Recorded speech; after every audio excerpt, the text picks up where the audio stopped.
Continuamos con la unidad temática número 2, ecuaciones de redes. En esta oportunidad vamos a presentar dos métodos que son el de las tensiones de nodo y el de las corrientes de malla, de amplio uso en el análisis de circuitos eléctricos. En primer lugar, el método de las tensiones de nodo, vemos en el circuito dibujado que presenta 5 nodos. De ellos, 3 son nodos principales, 1, 2 y 3, y los otros 2 son nodos secundarios. En esta técnica, que se llama de análisis nodal, estamos interesados en encontrar las tensiones de nodo. Para hacer este análisis nodal debemos dar 3 pasos. El primer paso es el siguiente. Observen el circuito, hemos eliminado los números 4 y 5 de los nodos secundarios, ya que no nos son útiles, solo los nodos principales, y de los 3 nodos principales que restan, o que tenemos, debemos elegir uno como nodo de referencia. Por ejemplo, en este caso hemos elegido el nodo 3. En tanto, los otros 2 nodos se les asigna una tensión, B1 y B2, pero esa tensión es con respecto al nodo 3, al nodo de referencia. Es decir, los valores de las tensiones B1 y B2 no son valores absolutos, son valores en relación al nodo de referencia. Es como si el nodo de referencia tuviera un potencial 0 y los otros 2 nodos, el 1 y el 2, se refieran a ese potencial. El segundo paso será aplicar la ley de corrientes de Kirchhoff a los nodos B1 y B2. Usando la ley de Ohm para expresar las corrientes de rama en términos de las tensiones de nodo. Una ecuación por cada nodo. Si nos paramos en el nodo B1, eso de paramos es una frase mía, una expresión mía, muy personal. Si nos paramos en el nodo B1 y comenzamos a plantear las corrientes que emergen o salen de este nodo. Las tomamos todas como salientes, en principio. Ya sabemos que no todas van a poder ser salientes, que algunas o algunas van a tener que ser entrantes, porque la suma de corrientes en el nodo tiene que ser nula. Pero nosotros las planteamos de esta manera.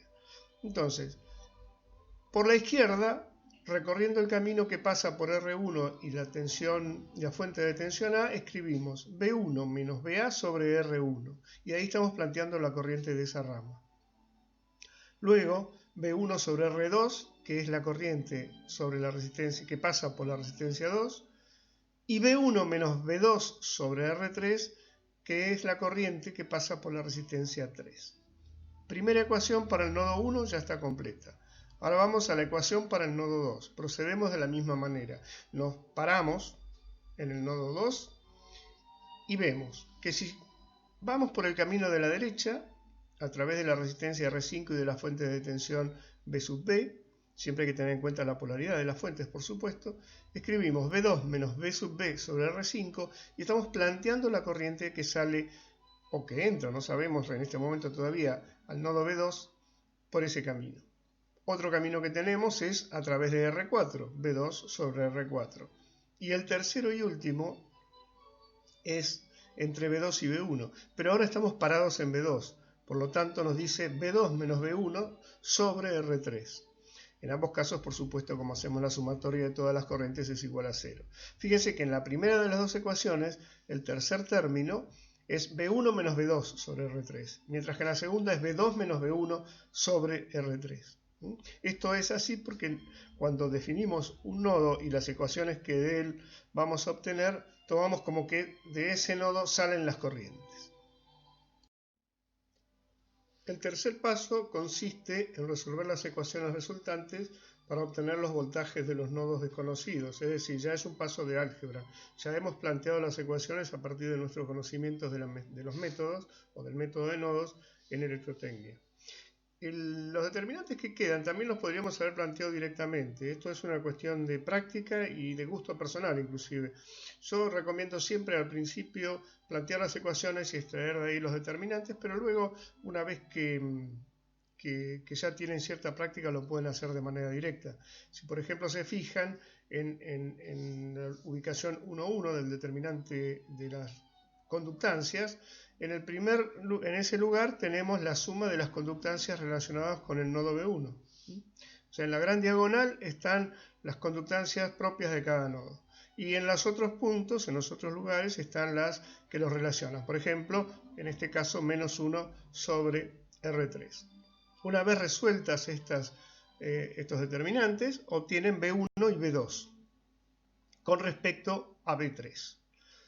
Y a partir de ahí ya pueden resolver y calcular las corrientes en cada una de las distintas ramas. El otro método que nos interesa es el de las tensiones de malla. Para eso vamos a aclarar qué diferencia hay entre un lazo y una malla.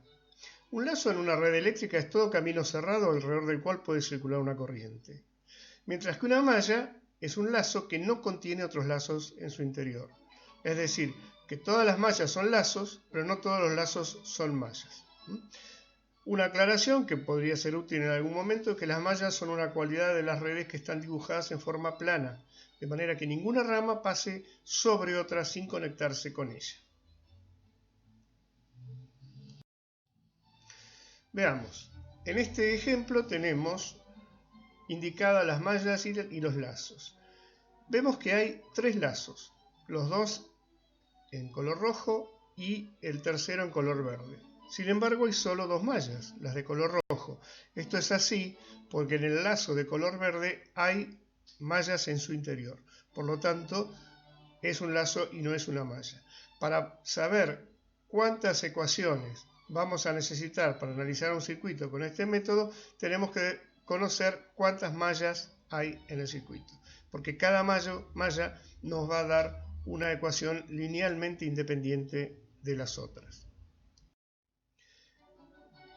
El primer paso entonces es identificar las mallas y decimos que en un circuito hay R menos N-1 mallas independientes, siendo N los nodos principales y R las ramas principales.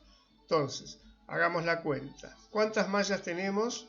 ¿Cuántos nodos principales tenemos? 2, es decir, N es igual a 2. ¿Cuántas ramas principales tenemos? 3, las que vinculan a estos 2 nodos principales. Si hacemos la cuenta, entonces nos da 2. 2 es la cantidad independiente de mallas que tenemos y 2 es el número de ecuaciones linealmente independientes que vamos a necesitar y vamos a usar. Esta forma yo no la uso. En general lo que hago es decir, a ver, me imagino que corto una rama cualquiera. Al cortar esa rama estoy abriendo una malla. ¿Me queda algún camino cerrado todavía en el circuito? Sí, me queda otro camino cerrado. Lo corto también, corto una rama de ese camino cerrado. Si hago estos 2 cortes, ¿me quedó algún camino cerrado? No. Entonces, ¿cuántos cortes tuve que hacer? 2. ¿Cuántas ecuaciones voy a necesitar? 2. Entonces, como segundo paso, aplicamos la ley de tensiones de Kirchhoff a las 2 mallas y le asignamos a cada uno una corriente de malla, que acá están dibujadas en azul, que son I1 e I2. Estas corrientes no son reales. Las que son reales van a ser las corrientes de rama, pero estas corrientes nos van a auxiliar para poder calcularlas.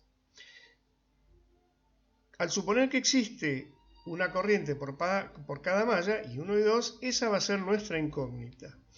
¿Qué sentido? ¿Cómo elegimos el sentido? De manera arbitraria. Podríamos haberle dado a las 2, en este caso hemos elegido un sentido horario. ¿Podríamos haberle dado o asignado a ambas corrientes de malla sentido antihorario? Sí, perfectamente. ¿Podríamos haber asignado 1 y 1? También. Eso es una decisión de cada uno en el momento que plantea las ecuaciones de malla. Y ahora lo que vamos a hacer es plantear ecuaciones basándonos en la ley de tensiones de Kirchhoff. La primera ecuación va a ser para la malla 1, o sea, la malla que sale del punto 1 pasa por el punto 2, por la resistencia, por la fuente B sub A y vuelve al punto 1, o sea, la malla de la izquierda. Veamos, esa corriente encuentra en el camino 2 fuentes de tensión, BA menos BB, dado el sentido que le hemos asignado. Y eso va a ser igual a la suma de las caídas de tensión que ya hemos visto. ¿Cuáles son esas sumas de caída? Bueno, la corriente I1 produce caídas de tensión en R1 y R2, mientras que la corriente I2, la corriente de malla I2, produce una caída de corriente en la resistencia 2. Como ambas corrientes pasan por la resistencia 2 con sentidos opuestos, el signo correspondiente es negativo. Vamos a la otra malla y planteemos una ecuación. En este caso, las dos fuentes de tensión involucradas son B sub B y B sub C. Su diferencia, siempre respetando la polaridad con el sentido asignado a la corriente de malla, va a ser igual a la suma de las caídas de tensión producidas por las corrientes I2 en R2 y R3, menos la caída de tensión producida por la corriente I1 en R2. Repito, el signo menos en este caso corresponde al hecho de que las dos corrientes de malla tienen un sentido tal que pasan en sentidos opuestos por la resistencia 2. Y finalmente resolver las ecuaciones resultantes para obtener los voltajes del nodo desconocido. Nuevamente, acá vemos en los determinantes, que también podrían ser planteados directamente si ya tenemos un poco de experiencia, que en el primer lugar a la izquierda, del determinante de la izquierda, aparece, o determinante paramétrico, formado por las resistencias, aparece R1 más R2, que es la suma de las dos resistencias correspondientes a la corriente I1 en esa malla. Y abajo a la derecha aparece R2 más R3, que es la suma de las dos resistencias correspondientes al camino que recorre la corriente I2.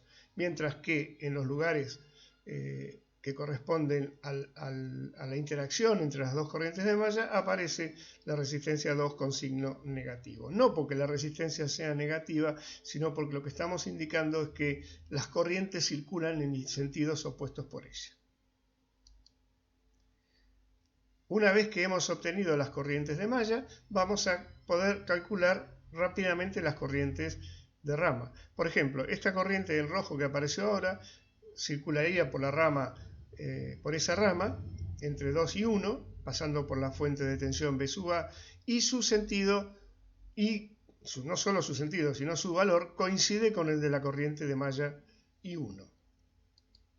Esta otra corriente coincide con la corriente de malla I2. O sea que hay dos de las corrientes de rama que coinciden con las corrientes de malla. Pero en la rama central, la corriente que circula va a ser igual a la diferencia entre la corriente I1 y la corriente I2. Bien, con esto hemos terminado de ver los métodos de nodos y mallas y la segunda parte de la unidad temática número 2.